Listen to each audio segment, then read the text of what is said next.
So please settle into your posture.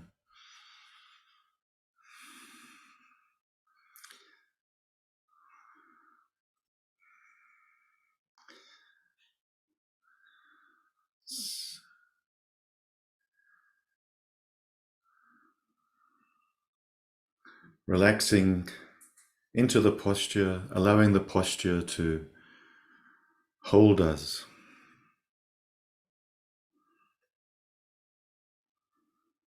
Allowing us to take the attitude of relaxation and releasement.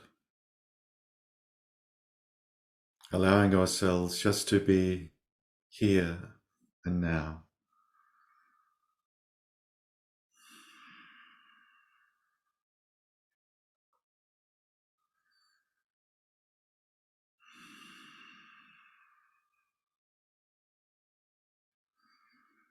On these Sunday mornings, we alternate between discussing Buddhist philosophy and psychology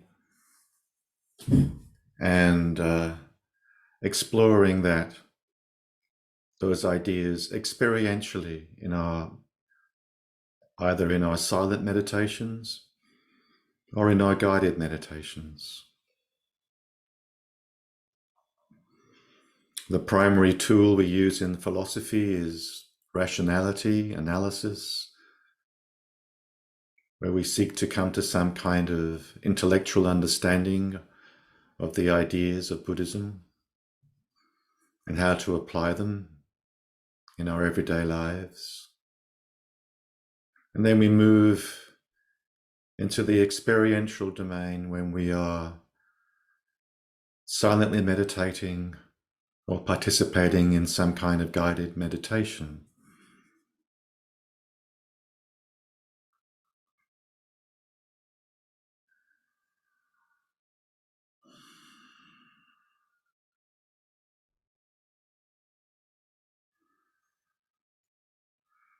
The topic we are exploring is the core topic in Buddhism, dukkha and the ending of dukkha.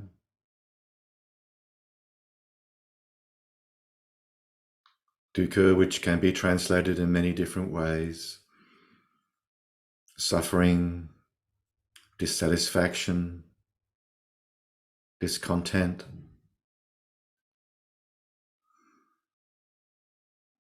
angst, anxiety, anguish.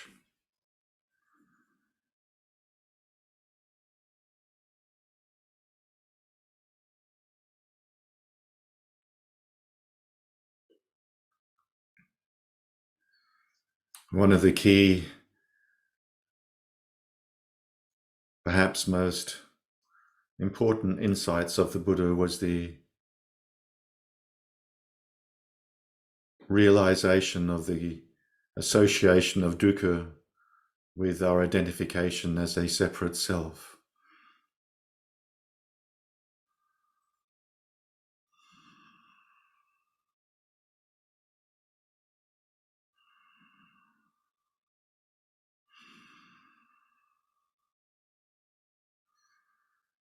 Our core practice is waking up from the illusion of the separate self.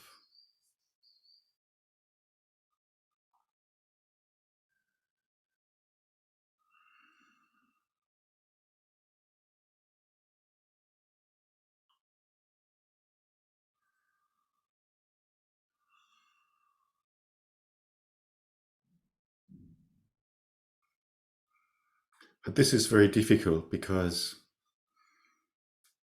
as an illusion, it has a relative existence, a relative reality. It is something we experience. The same way we experience a mirage of water on a desert road. It appears to us. It looks like water. In the same way, the illusion of the separate self appears to us as this feeling of, if you like, for me-ness or mine-ness of experience. This experience feels like it's me experiencing it.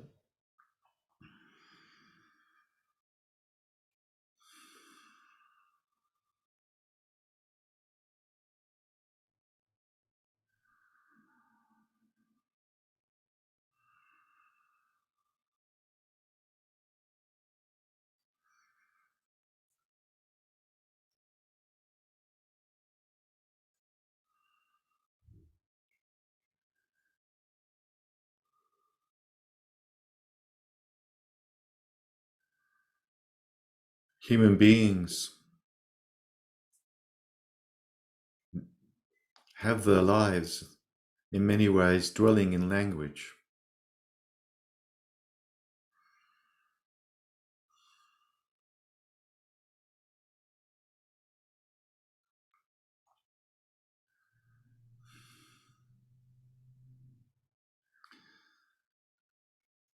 This illusion of a sense of self, sense of a separate self, we could say has evolved over thousands of years as social beings and as language using beings. The sense of a self, and particularly the sense of being separate, is very much supported by the grammatical functions of language. Just simple use of pronouns. I, mine, yours, ours. And many of this language use, particularly in our culture, our particular historical period,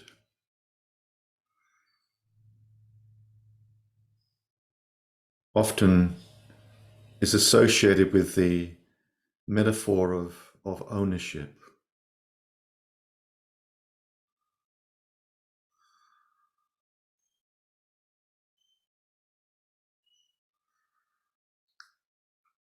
The metaphor of private property.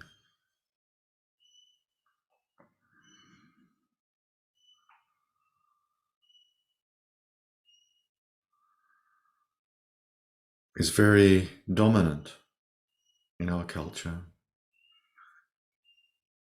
as is the notion of individuality,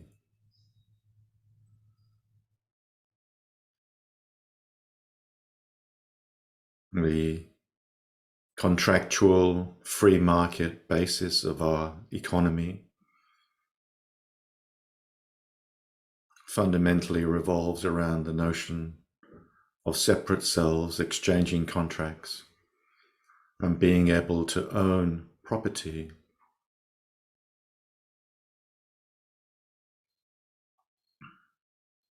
I mean, this question of ownership took on what we would regard in our culture as horrific exploitation, such as slavery.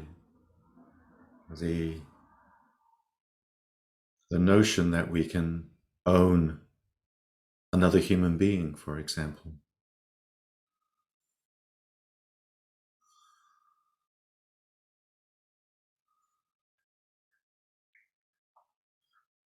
So when we come back to our motivation for practice, our body's Sattva path, we can look at the three poisons: greed, wanting to possess and own and extend our possessions, very much fits within a capitalist economy.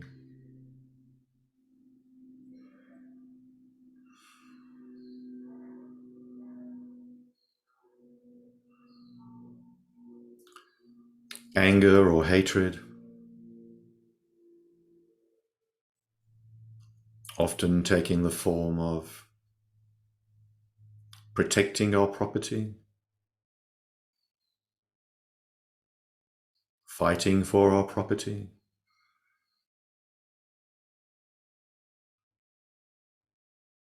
And ultimately, the third poison, delusion or ignorance, whereby we mistake our identity as being separate selves. And we want to transform these three poisons. We want to transform greed into generosity. We want to transform anger and hatred into loving kindness. And we want to transform delusion into wisdom and compassion, to awaken from the dream of separation.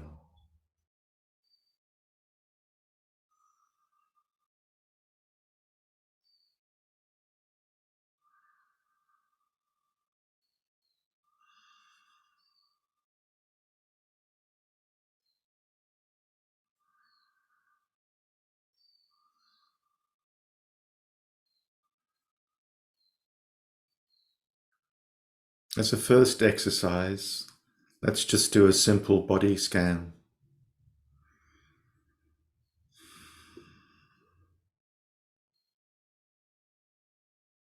And bring the focus of our attention to the sensations of our hands.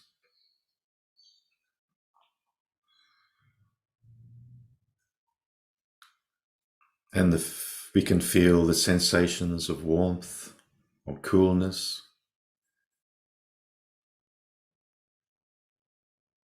Sensations of just simply the hands touching each other.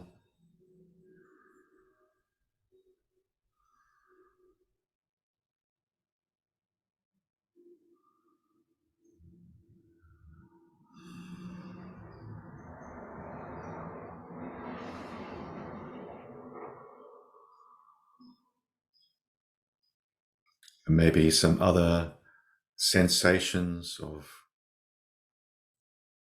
tingling in the fingers.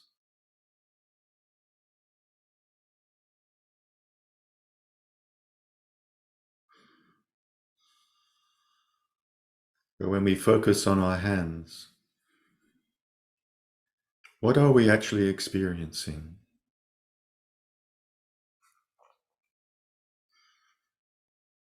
We're not experiencing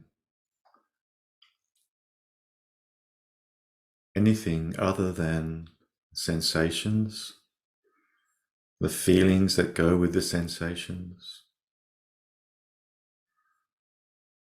And we're also able to conceptualize a hand.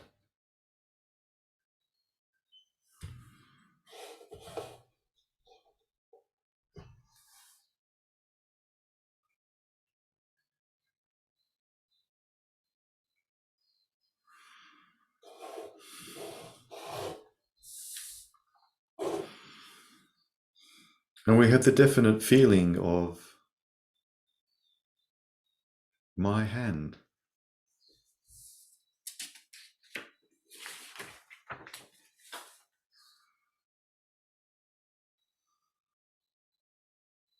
It feels like this hand belongs to me.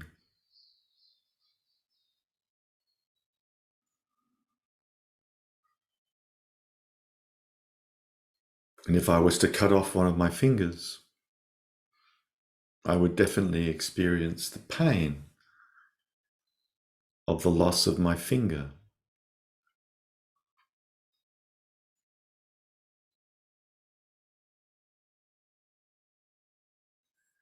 If I had the terrible misfortune of losing the whole of my hand,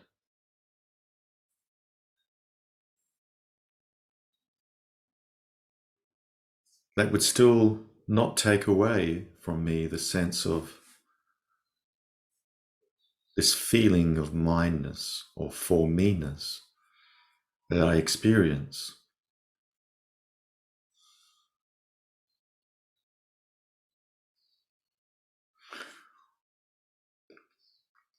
Similarly, if I was to have the misfortune,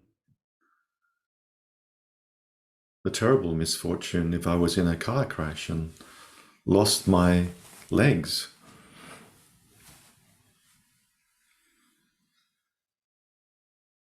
I still would have the sense of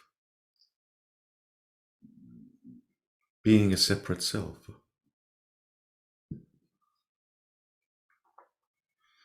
So my sense of self would still be present,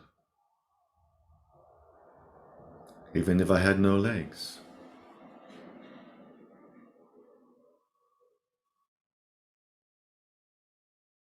So this sense of self in some way coordinates the body, but it tends to create this superimposition of a separation between my body,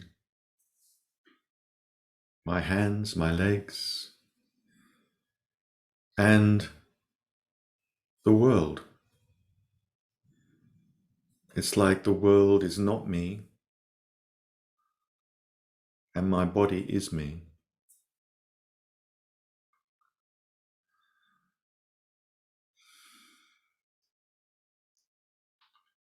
Separation creates this division fundamentally between the body as distinct from your body, as distinct from the world.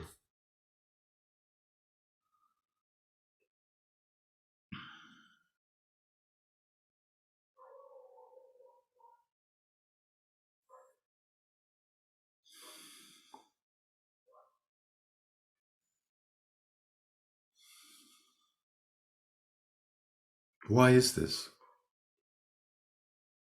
When we know theoretically that my body is absolutely interdependent. And remember, the notion of interdependency is one of the key Buddhist teachings. And the 12 links of originating, arising, the sense in which we're interdependent right now, in this moment, synchronously, and the sense of interdependence through time, through things coming up and repeating themselves over and over again from previous moments of our lives, such as memories, dispositions, core beliefs, etc.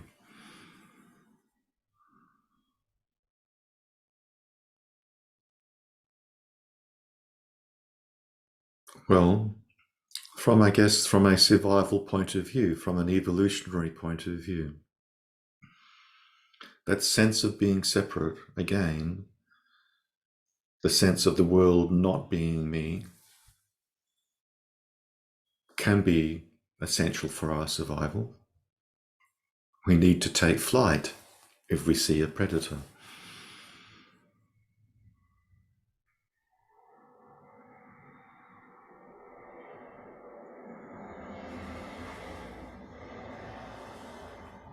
It's interesting that this fundamental default way of experiencing the world of separation, not only does it impact the way in which we experience the external world, but it also impacts the way in which we experience ourselves internally. We can actually split off parts of ourselves and become very critical of aspects of ourselves that we don't like. We can want to repress or split off feeling states that we don't like or feel uncomfortable with, whether it revolves around anxiety or sexuality,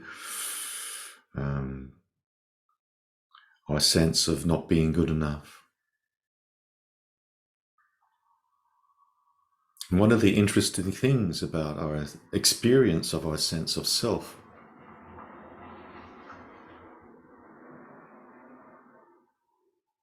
is that it often manifests as anxiety. It often manifests as a basic sense of dissatisfaction, of dukkha.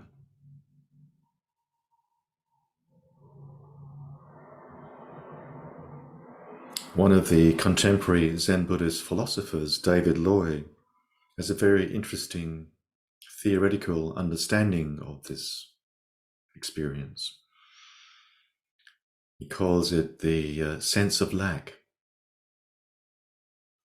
And he argues that because our sense of self is actually an illusion, the sense of a separate self is actually an illusion,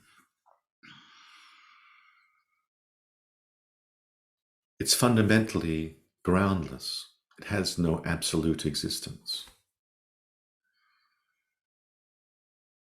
And hence, it is a fiction in that way.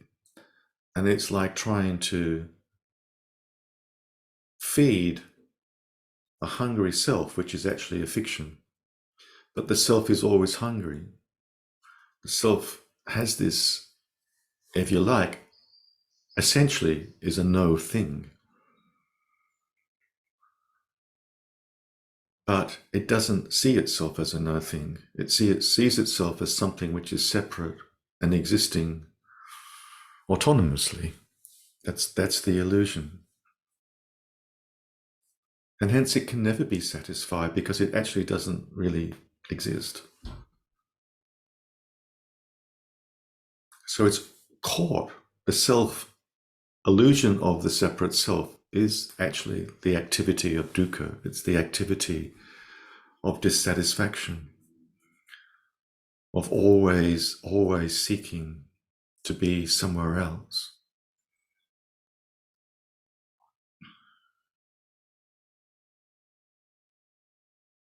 So that's why in our meditation practice, we might start off with, in Zen, we might start off with focusing on counting the breath, or we might focus on repeating mu as a kind of mantra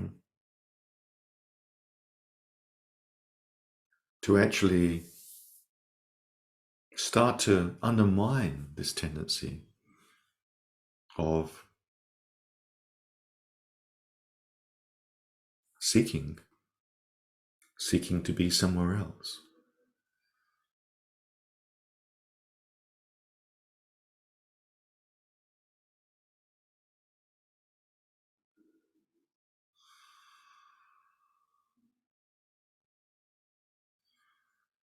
Or we might let go of that kind of concentrated meditation and simply just sit, which is our core practice.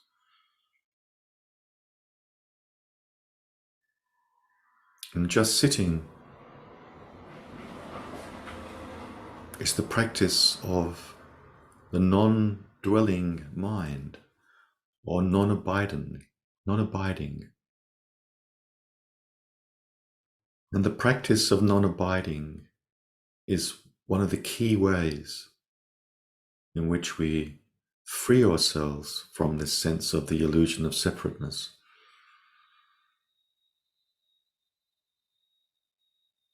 Because abiding or attachment is when we identify as a category, or we identify, for example, I could identify as a Buddhist. I am a Buddhist.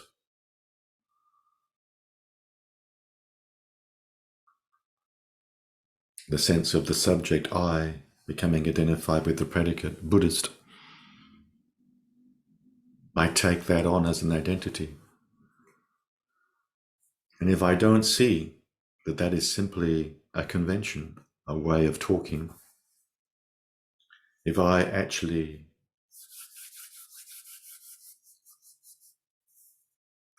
become so identified with being a Buddhist, and then someone says an offending, comment about Buddhism, I take that as a criticism of me. And I get defensive or reactive.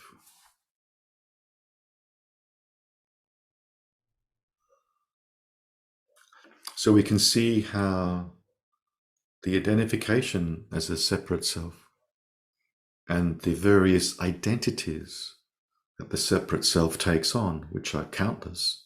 Could be a Buddhist, could be an Australian,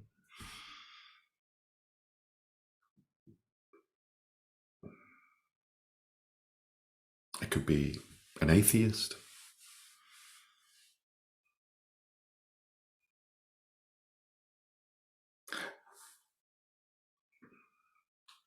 And that then gets extended outwards on a collective basis.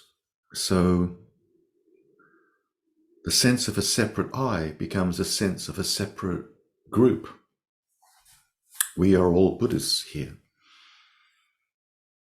And we have a group reaction to that.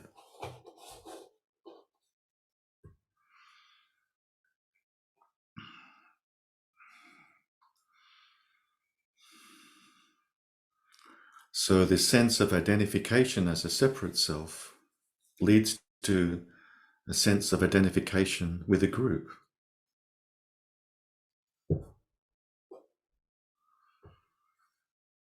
So we get the sense of dukkha arising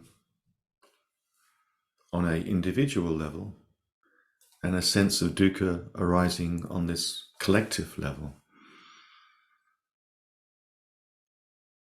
And both the individual and the collective have a sense of history as well, karmic history.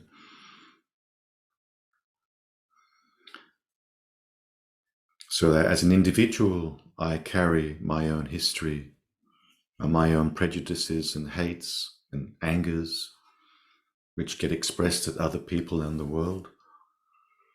And if I identify as a group, I identify with the collective sense of resentment or the collective sense of hate, the collective sense of revenge. So when the Buddha talked about dukkha arising from identification as a separate self, we must also remember that it includes how we identify as a group as well.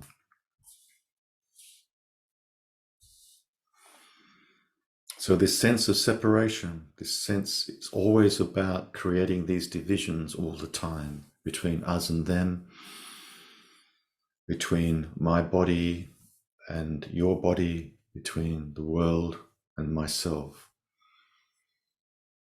So one of the fundamental reasons why we do not experience non-separation, which is in fact our actual state, because we all know that our body is independent, dependent upon the oxygen that we're breathing in, dependent on the food which I eat to nurture the body, how the body is dependent on so many different ways with the world. And similarly, everything we experience, or tasting, touching, seeing, hearing, all of it is interdependent. It's totally dependent upon my mind, if you like, or the culture, or my language, the way in which things show up. So in a sense, the self is not separate from the world. The self and the world arise together. So we can understand that theoretically, but when it comes to the emotional reactivity, that somehow seems to just disappear, that theoretical understanding. The theoretical understanding that I am only I because you are you, because I come into being because you come into being. As human beings, we co-create each other. We're always co-arising. There'd be no Elizabeth without an Andrew, etc.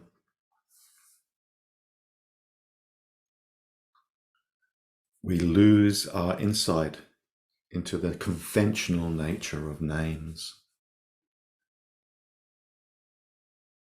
In reality, there's no such thing as a hand. It's just composed of all different parts, cells, atoms.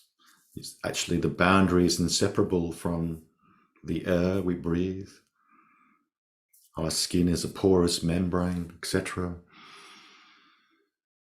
The body doesn't actually end on my skin. It's part of the world.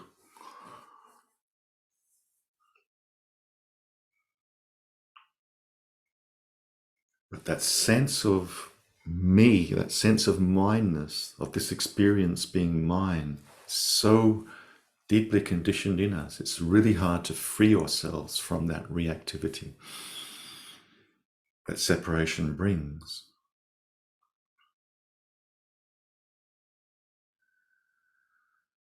So when we're practicing just sitting meditation, which is the meditation of non-abiding, non-dwelling,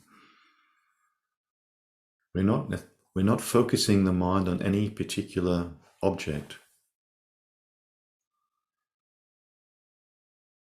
We're actually trying to totally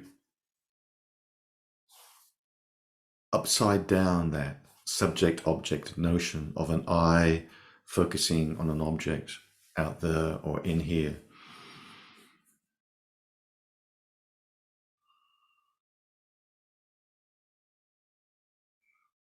If we notice ourselves becoming identified with that particular thought or belief, or we simply just come back again to this openness that we are.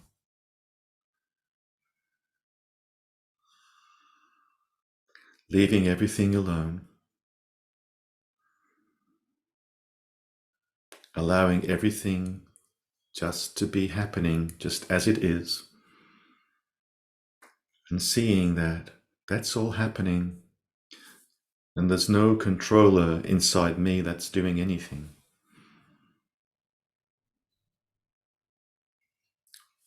And shifting our experience of the experience of, for example, the sensations in my hand to simply the intimacy of sensations. So rather than my hand, let's just see if we can just experience the intimacy of sensations. Similarly with all the other senses, and even with our thoughts, just let the thoughts naturally disappear. There is no one controlling them. There is no one owning them. So we need to transform our sense of being an owner of our thoughts and feelings to simply being, this is the particular perspective that we're experiencing them in. There's an ownership of a perspective, but there's no substantial owner. And that's the challenge in our practice. To shift from a sense of being a substantial owner, a separate substantial owner, which in fact is an illusion, to simply experiencing the intimacy of experience without there being any owner to it.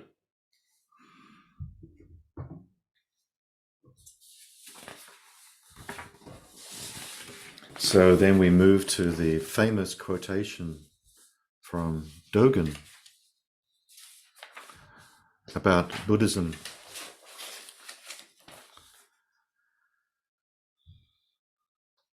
To study the Buddha way is to study the self. And then we see how we get caught in that illusion of separate self.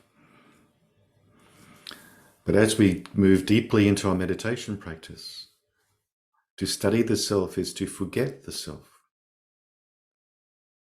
We forget the sense of ownership disappears, and there's just the simple intimacy of being just this moment. So when we forget the self, and we just experience that intimacy of experiencing, That is what Dogen called being actualized by myriad things. The myriad things being everything we're experiencing, the sounds, the sensations, the visuals, the beautiful autumn leaves. We are not separate from that. They are actualizing ourself. The world is ourself in that way. And when we're actualized by the myriad things, Dogen says, your body and mind and my body and mind simply drop away. So the identification as a separate body and mind simply drops away.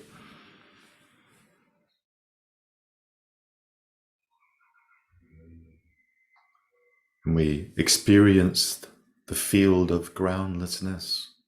And we ground ourselves in that groundlessness, abiding nowhere, but experiencing the freedom that brings. Thank you for listening.